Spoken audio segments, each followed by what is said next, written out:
Hey there everyone, Caddy here, and let's carry on with the Kingdom Hearts games, why don't we? Spoilers, alright, okay, nice. After the odd but enjoyable experience of 3, 5, 8, 4, 3, 2, 1 days over 45, in terms of story, I was totally up to date with who was who, what was going on, and all of the scenes from the end of Kingdom Hearts 1 to the start of Kingdom Hearts 2 were now bridged up, which is 50 times better than ending on Have you seen King Mickey? and then going on to a blonde kid waking up from a bad dream. For all I knew when I first played this game, this new character was saying that the entire first game was a dream about someone called Sora and none of it ever happened, but then this red guy and this hooded guy is in a computer room, but watch out because the hooded guy is apparently Ansem from the first game. Why is he good and helping the red guy, who we know is good because he's trying to wake up Sora? So does that mean that there's not a dream world? I mean, I don't get this. Why did the hooded figure steal this new guy's money? Isn't he the good guy now? We're controlling him. What's going on? What's this percentage shit? Why are we in Twilight Town for 3 fucking hours? Yes, well, the good thing is now I'm completely and utterly on the ball here. And this ended up being my favorite Kingdom Hearts story to play through so far. The most complex and silly, absolutely, but for being 4 games worth of plot at this point, I followed everything perfectly well. And it's not actually that complicated, really. Starting off the game, you follow a memory-wiped Roxas at the end of the last game as he's been placed into a simulated Twilight Town by Diz and Riku, now under the appearance of Ansem, in order to keep him hidden from the organization, taking him away for their needs, and letting Sora fully wake up and restore in time for Roxas to basically assimilate with him to make him whole again,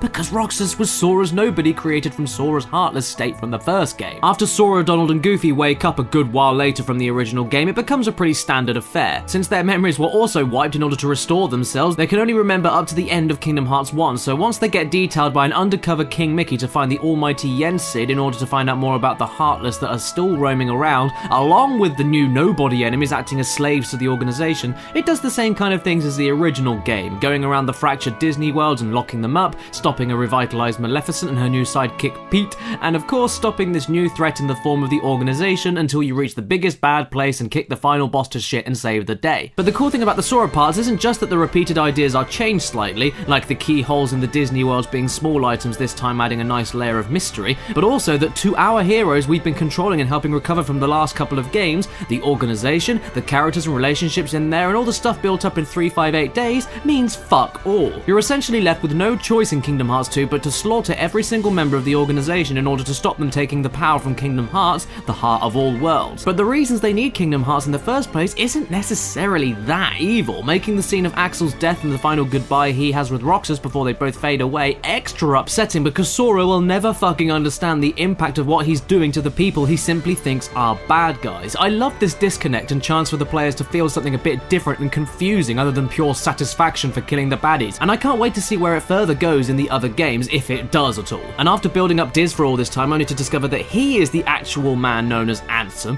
who's actually been a good guy this entire time, and it was his apprentice Xehanort that essentially stole his identity because of his spite towards his master never completing the research on the heart and darkness they both started, why he was behaving like he was through all the games, hiding away, and the guilt he felt for essentially creating a monster, I also found very interesting. Making his eventual sacrifice in the middle of digitizing Kingdom Hearts into safe and secure information pretty significant and noble. And now on reflection, Riku introducing himself to Diz as Ansem for the first time makes his reaction all the more entertaining. It's Ansem.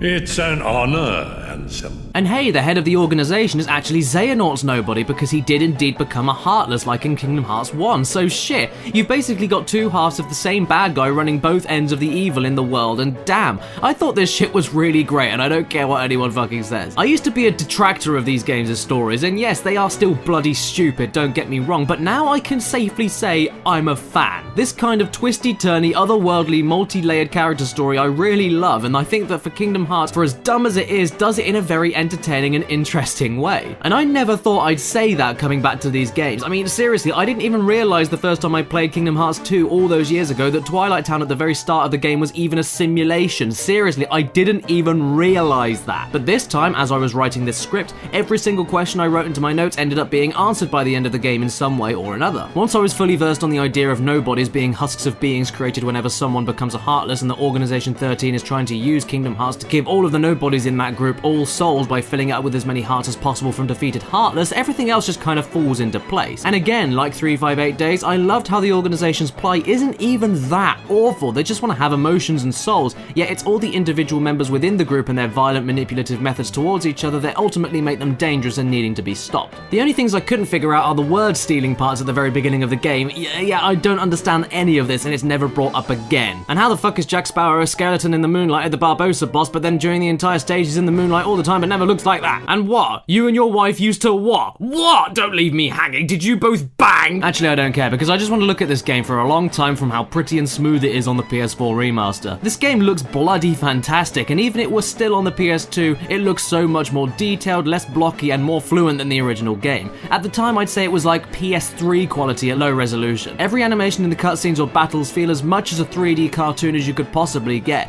Every Disney world giving you a customized, unique command list is adorable, and the sound department rocks as well. The theme of the game is hazy and trippy, but catchy and epic all at the same time. The sound effects have so much more crunch and snap to them than the other games, and the impressionists and Disney voice actors all do a great job when they come back for their roles. Well, except for Jack Sparrow, Elizabeth, and Scar, they don't sound too perfect. He admits it, murderer. Alright, you. Out with it. I also can't tell you how glad I am to hear that the PS4 version of this game was originally known as Kingdom Hearts II Final Mix, which not only had tons of changes that I'll mention later, but also updated majorly orchestral backing music for the Disney worlds and original tracks alike. And thank fucking Christ, because not only is every track bloody incredible in their own way, but it also means that I don't get to listen to this tinny babyish bullshit and get the real stuff instead. And while listening to such great music, I definitely loved my time playing the game as well. I still think the intro is much too long. Yes, it takes that long for the game to really start feeling like Kingdom Hearts again, but the rest of it I have no complaints with whatsoever. Swing this way, we'll dance and we'll play. Now it's very easy, come on and just take a chance and shake with me.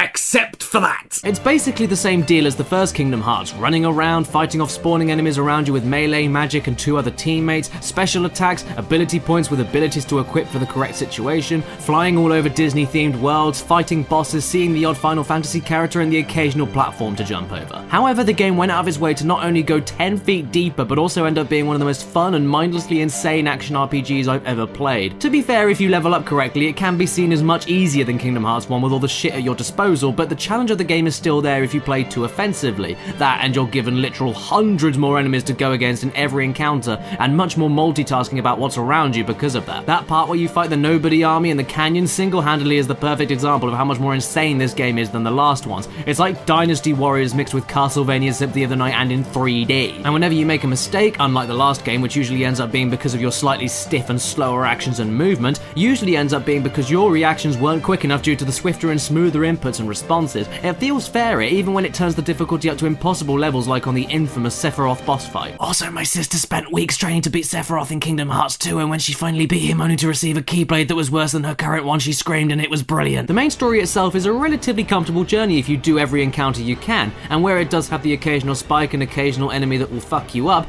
it's the tons and tons of optional content here that hides all the hardcore shit. Much like Sephiroth, there are lashings of optional bosses, and even in the PS4 Final Mix version, there are even more bosses to go against in the form of the already dead Chain of Memories Organization 13 members that can be fought in totally different and non-game breaking manners. These guys were all brutally tough even at a decent level, and a total joy to fight and feel great once I finally figured out how to take them down. Even main story bosses and mini bosses are absolutely everywhere, and you never know what's around the next corner, along with timed mini games that are all actually really fun to do, and even escort missions where the escorts actually end up totally kicking ass and helping you out. Kingdom Hearts 2 is always fast paced and exciting, and that's great seeing as the platforming from Kingdom Hearts 1 was a little bit reduced here, which is a slight shame given how much nicer and weightier the jumping is, along with the gliding making a return. It's not why I played Kingdom Hearts, I admit, but it would have been nice to have more areas like Monstro or Hollow Bastion in Kingdom Hearts 1 with the more vertical and horizontal explory interesting designs. And again, the fact that you find yourself speeding along and doing something a little bit different in every stage, from speeding on a magic carpet, air juggling your enemies, to fighting pirates that need to be in the moonlight in order to be vulnerable, to using scare traps in Halloween Town in order for you to hurt the enemies but being careful not to hurt yourself makes an already exciting and monstrously fun and occasionally tricky action RPG all the more enjoyable, and it makes it feel like the dozens of hours you spend on it just fly on by. That, and well, the PS4 version does indeed have the additional content originally only available for the Japanese, such as more cutscenes, puzzle pieces hidden around the stages that unlock bonuses if you complete the puzzles, there's new side quests, and even new keyblades to fiddle around with. It's the essential way to play Kingdom Hearts 2 for sure, and there's never a dull moment even when it's being pretty fucking terrible. I especially loved the new drive mechanic that you can charge through fighting and unleash in order to transform into a specific keyblade form with hundreds of extra abilities like speed, jump height, and strength depending on who you have in your party and how much drive charge you have. And dual-wielding keyblades on your own against an army is as incredible as it sounds, yes. But you don't have to dual-wield, you can always fire projectiles and glide around, transform into classic Sora with his original moveset in Kingdom Hearts 1, or even go into the final form, which is a bastard to unlock, but once you do,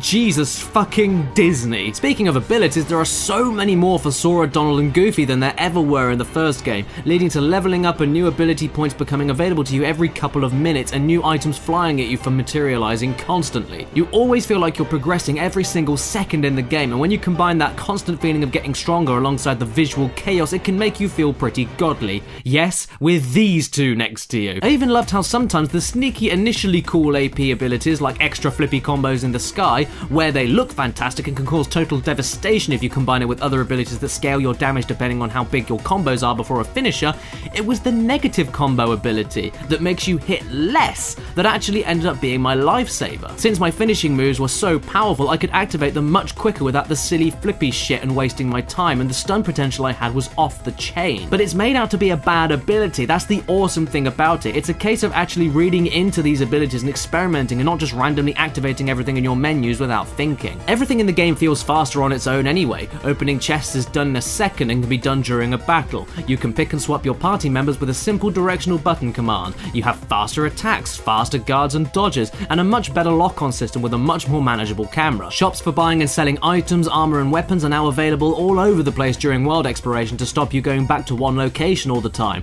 There's a little map that shows you the locations of interactable doors so that you never get lost. Summons are much quicker to access and quicker to activate, with cutscenes that barely take up any time at all, and they're actually useful, by the way. There are brand new limit attacks that you can give to Donald or Goofy, or can be used by your Disney companion, giving you way more reasons to actually have your Disney companion than in the first game. And they are all entirely different with their own uses at their own times, and don't let you spam them since it uses an entire magic bar and you need to let it cool down before you can use any kind of magic attack again. And speaking of magic, you can do up to 3 magic attacks in succession for higher damage magic combos, and not only are you much faster, but so are the enemies and bosses, and not only attack you much faster like fucking Bayonetta bosses, but also hit you harder for extra difficulty balancing alongside not being able to spam limit attacks. Look, I know this review is kind of just turning into a list of things that I loved in this game, but that's just how it is, honestly. And even gummy ships are ridiculously improved, going for a much more arcadey space shooting bullet hell vibe that runs at 1,000,000 miles an hour, even though I do wish that missiles and lasers weren't on the same button. But you know, it's not all good news. For returning areas, Olympus in the original game was just a coliseum with survival matches, which is now a huge explorable area with big tournaments, lots of rewards, and a chance to run around the underworld as well as the real world. But for the Little Mermaid world,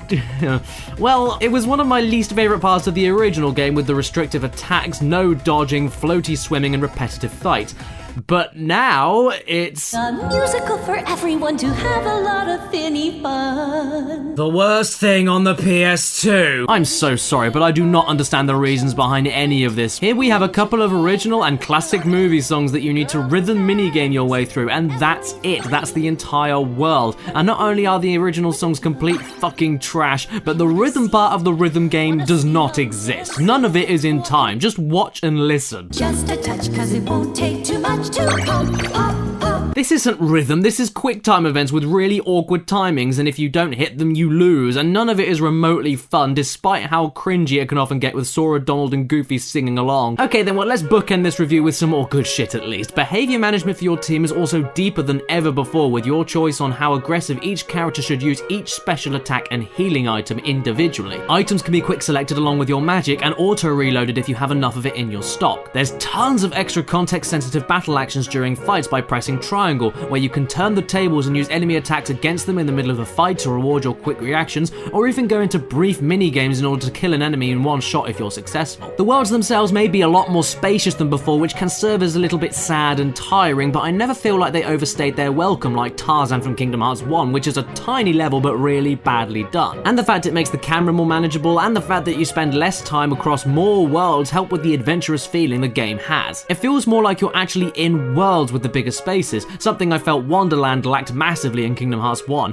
plus it makes way more sense for the dozens of extra enemies on screen to fit it all on. I also loved how you get a twist later on that states that you need to go back to the old worlds to lock them up forever, and you'd think that would just mean retreading the same shit you've already done. But no, instead you get more grand story segments with the elusive Heartless and Organization, more mini Disney side plots, and even more challenging original bosses to close off the area forever. And not having all of this in one go for each Disney world was a great choice to increase the variety and surprise open choice factor once you access all of the worlds. No matter how long the intro is, the lameness of The Little Mermaid and the tiny flaws in the less platforming segments, bigger open areas and such, I had so much fun with Kingdom Hearts 2 as a whole and spent so many more hours with it than the first game that I just couldn't find myself being too hard on it, especially now that I understood the story. Unfortunately, I can't look at these flaws as lightly as I would have liked to in order for me to say this is one of the best action RPGs I've ever played. They do still stick out for me, but do I think they impact things that massively? No, and so because of that, I'm extremely confident in saying that I give Kingdom Hearts 2 on PS4 a 9 out of 10. If it's your birthday today while watching this video, happy frickin' birthday to you, and please remember to stay beautiful.